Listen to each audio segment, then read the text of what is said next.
रान कापून झालं आहे, त्यामुळे कमी फेरफटका होणार आहे शेताकडे आणि माकडं इतके त्रास देतात खूपच, म्हणून मग आईने आणि बाबांनी आंबे तोडून घेतले.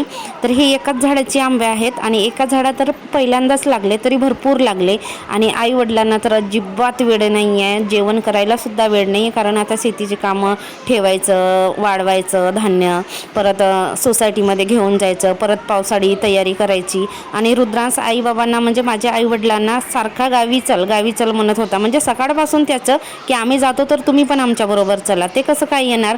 नंतर पोचलो आम्ही गोंद्याच्या स्टेशनवरती, बस स्टँडवरती. तिथून आलो आम्ही घरी पोचलो आणि आमचे हे लवबर्ड 4-5 दिवसापासून घरामध्ये आत होते. आल्या आल्या त्यांना दाणे दिलं, पाणी दिलं. बरं झालं की पाणी पुरून गेलं त्यांचं, झाडाला पाणी दिलं आणि आईने आंबे आणले होते तर ते आंबेसुद्धा पिकलेले आहेत बघा. आणि घरी ठेवलेले आंबे आहेत ते अजून पिकायलाच आहेत.